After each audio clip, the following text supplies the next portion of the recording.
You're listening to Your Words Unleashed podcast with host Dr. Leslie Wong, helping women scholars master their writing habits and publish a book that matters.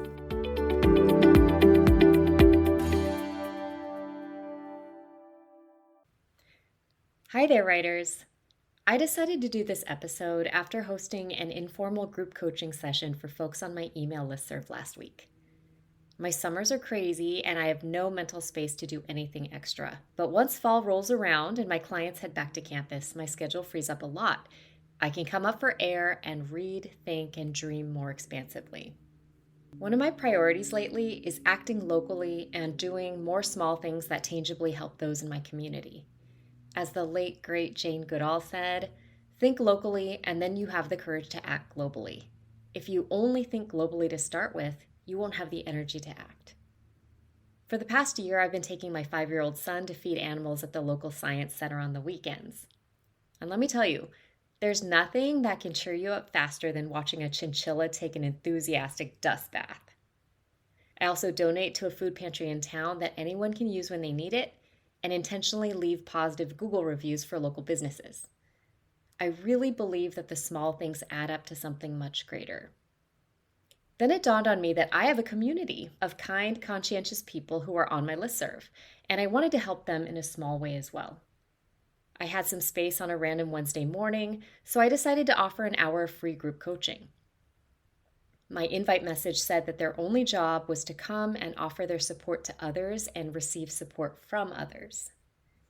And the only rule was that they needed to keep their cameras on, because it's deflating when people come to an online workshop or something and they keep their faces hidden.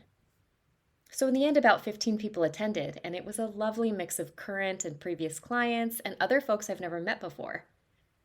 I didn't have any particular structure for the group. I just wanted to take everyone's temperature and get a sense of what academics are feeling in this moment. And it's clear that folks are stretched thin. Some are feeling very unsafe where they live and work. Others are drowning in their many service and teaching responsibilities. Things are hard, and naturally, a lot of folks aren't feeling very motivated to work on their own writing and research. There's so much existential worry clouding everyone's mind. And we all know how hard it is to write when your mind feels muddled. So today, I wanted to give some ideas for how to keep writing when your capacity is low. We need to use writing to both resist what's happening and to sustain ourselves during this unstable time. And I think that more than ever, we need to use writing as a source of hope. You can find the full transcript of this episode at yourwordsunleashed.com/91. So before I give a few suggestions, I want to invite you to do something you may not have done all day or all week, or maybe even since Inauguration Day for that matter, and that is to slow down and take 5 deep breaths. You might be listening to this while cooking dinner, washing the dishes, exercising, or driving to work. No matter where you are, I invite you to fully stop, unless you're driving, of course, and be present with your breath. If you can close your eyes safely, then do it. And really fill up your chest and your belly with air, and then expel as much air as possible out of your body. Try to elongate your in-breaths and really draw out your out-breaths. And scan your body. Notice any pain, pressure, or tension you're feeling in different parts of your body and intentionally try to let it all go. And feel free to pause this and just breathe for the next few minutes. And once you're feeling more grounded and more present, let's move on. So I think the first step for getting back into writing during overwhelming times involves clearing your head. And this means practicing something called attentional hygiene, which I'll get back to in a second. The 24-hour news cycle that dominates our lives was created to provoke and destabilize. Lately, there is so much chaos and destruction that if you pay attention to all of it, you will be rendered helpless and hopeless. And that's what I'm seeing a lot lately in academics who are trying to stay informed. Without clear limits, Staying informed can take a huge toll on your energy and mental health, not to mention the ability to do your own work. You must implement some conscious boundaries with information to protect what truly matters to you. I'm a huge fan of Oliver Burkeman, who wrote the amazing book 4,000 Weeks: Time Management for Mortals. I talked about this book way back in episode 29, A Better Way to Manage Your Time. So 4,000 weeks is the average length of a human life, which sounds pretty damn short when you look at it that way. The book's main point is that we need to think of time as a finite resource. And because it's finite, we will never be able to accomplish everything we want to in a day, in a year, or even in our entire lives. And accepting this fact frees us up to pursue the things that are most important to us and most aligned with our values. Recently, he came out with a companion book called Meditations for Mortals: 4 Weeks to Embrace Your Limitations and Make Time for What Counts. It's a series of 28 short essays. You're meant to read one per day for a month and use it to reflect on your beliefs and actions. And I was really struck by the essay from day 6, which is entitled, You Can't Care About Everything, on Staying Sane When the World's a Mess. And it starts with a quote by William James. The art of being wise is the art of knowing what to overlook. So I'm going to read a substantial part of this essay because I think it really sums up what so many of us have been feeling since January. And here's what Burkeman writes on page 33. And note that he wrote this prior to Trump 2.0. He writes, It was in 2016, after the election of Donald Trump and the Brexit referendum result, that I first began to notice a bizarre effect in myself and more acutely in certain friends and acquaintances. It wasn't simply that people were addicted to doom scrolling, although they certainly were. It was that they'd started living inside the news. The news had become the psychological center of gravity in their lives, more real somehow than the world of their home, friends, and careers, to which they dropped in only sporadically before returning to the main event. They seemed significantly more personally involved in whether Trump would fire his Secretary of State or who he might nominate for the Supreme Court than in any of the local or personal dramas unfolding in their workplaces or families or neighborhoods. Their motives were generally good, so it seems a little churlish to point out that this behavior in no way makes the world a better place. Living inside the news feels like doing your duty and being a good citizen. But you can stay informed on 10 minutes a day. Scrolling any more than that risks becoming disempowering and paralyzing, and certainly eats up time you could have spent making a difference. In other words, pick your battles and don't feel bad about doing so. By embracing your limitations in this way, you'll be in a position to do more to fight the battles you do pick, and also thereby to feel better about yourself than the person who tries to care about everything. Unquote. And what I take from this is that we need to consciously decide what we will allow to take up our mental space. Because there's too much suffering in the world, and there are too many things to be outraged about. Now, before I choose to spend emotional energy on an issue, I ask myself, in this moment, can I do anything tangible to improve the situation? If not, then I actively put it out of my mind. Let's take the example of climate change. As you're well aware, this topic is a deep, dark, depressing, and scary rabbit hole to fall into. And it's incredibly easy to feel existential angst that gets added on to our daily life stressors. I mean, climate change is a reason many young people are choosing not to have children. I live outside of Boston. It's the beginning of October, and it's 80 degrees, and it has been for quite some time. Should it be this warm? No. Is it beautiful and comfortable? Yes. So for the past few years that it's been this way, I could not consciously allow myself to enjoy the warmth because I would get so upset about what humanity has done to the planet. But now I realize that me worrying about something I cannot tangibly change in this moment is helping no one. Certainly not the planet. So I'm allowing myself to enjoy the warmth this year. And something I can and have been doing is reading the Dr. Seuss book, The Lorax, with my son. It explains in a creative, child-appropriate way the ecological devastation that occurs when people and corporations become too greedy. And amazingly, I've been able to have full-on conversations with my kid about why we don't shop at Target anymore. It's because they're too greedy. And he gets it. But me feeling guilty about enjoying a warm day in October just makes me upset and demoralized, which has negative ripple effects on everyone around me. So as Berkman closes out his essay, he writes, "It used to be said about certain horrifying news events that if you're not outraged, you're not paying attention. But that's a relic of a time when people had attention to spare, and when it wasn't in the vested interests of media outlets to stoke as much outrage as possible. In an age of attention scarcity, the greatest act of good citizenship may be learning to withdraw your attention from everything except the battles you've chosen to fight." Unquote. And all of this got me thinking about the concept of attentional hygiene. I was thinking of sleep hygiene, where you make a number of small, intentional decisions that help produce a better night's rest. And I was curious about whether anyone had written about this concept. And I found a really amazing webpage all about it that I will also link to on the episode page. And basically, it defines attentional hygiene as the practice of maintaining the quality of what we allow into our minds. It is a direct acknowledgement that our capacity to pay attention is a finite resource, much like the energy we use each day.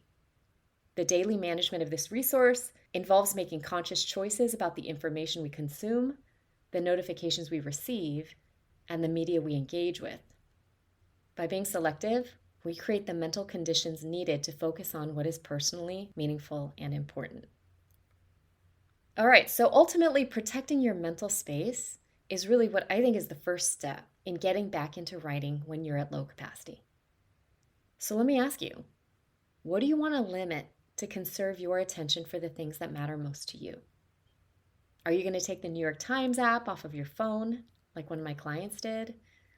Will you try setting a 10-minute timer for when you scroll social media?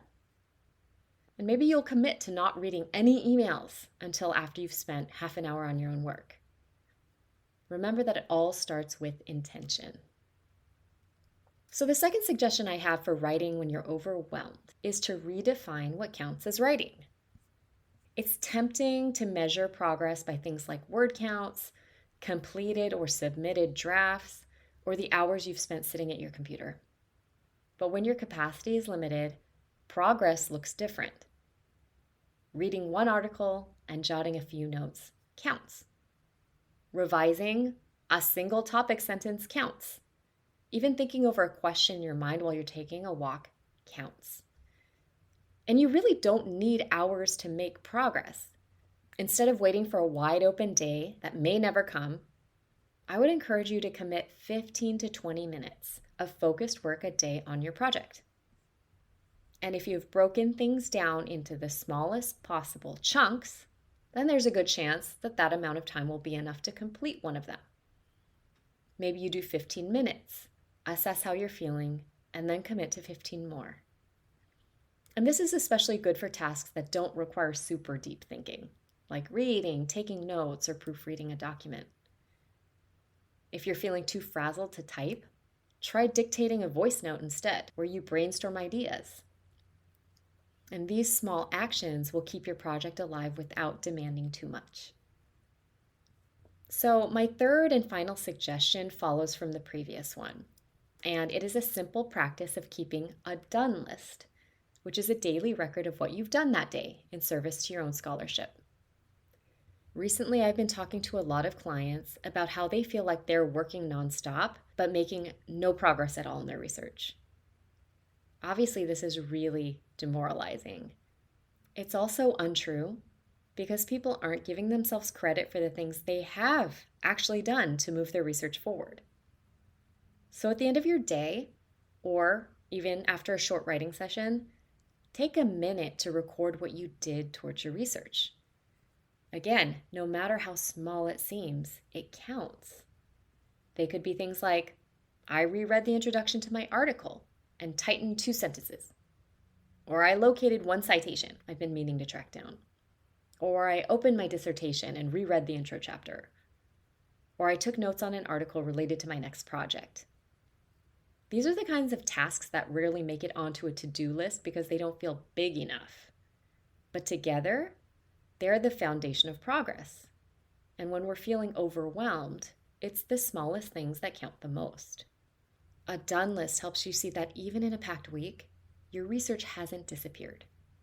You've stayed in conversation with your own ideas. You've kept the thread alive even when time and energy are scarce. And FYI, I created a version of one of these that I call a daily wins list that I'll link to on my website, where you can download it for free. And it's a daily reminder of how, in the midst of all the craziness, you're still a scholar with important things to say. So let's sum everything up. Having low capacity is just a fact of life for academics right now. And I've given some suggestions for how to keep moving forward in your own scholarship when everything feels overwhelming. Suggestion number 1 was to practice attentional hygiene. Create some ruthless boundaries around where you will put your attention to center your own priorities and values. Suggestion number 2, redefine what counts as writing. And this is all about bringing down your own impossibly high standards and embracing process over outcome. And suggestion number 3, keep a done list. Writing an article or an entire book is a marathon, and marathons are comprised of about 55,000 steps. I looked it up, and each one is necessary to reach the end. So track your work at the end of the day and intentionally acknowledge the steps you took. The goal is to not stop taking small steps, even when things are hard. We are living through an uncertain period of history, but so did our ancestors before us. Writing is resistance against tyranny and fascism. It's a way to fight back by using our ideas to help birth a different and better future. Let's remind ourselves that joy, hope, and progress always coexist with cruelty, oppression, and despair. And on this note, I want to end things a little bit differently. I will leave you with a short prayer, taken word for word from a gathering I recently attended with liberatory business coach Simone Soul. I love her so much. Her words really resonated with me, and perhaps they will with you as well. And she said, I thank the ancestors, elders, teachers, and fighters who have taught us by word and example what it means to show up with courage, love, and clarity, who have taught us how to access joy and beauty even in the most difficult circumstances, for it is on their shoulders we stand. I ask for the wisdom that flows through us when we gather in community and get plugged into something infinitely larger than each of our individual selves. May we move with imperfection, grace, and a sense of humor. And may we leave this gathering, not as we came, but as who we are being called to become, for our communities, for the earth, and for our descendants. In gratitude for what has been, in presence of what is, and in radical hope for what can be. Take care of yourselves and others this week. And if you're not on my listserv yet, please join. I might offer another one of these group coaching sessions again soon. Take care.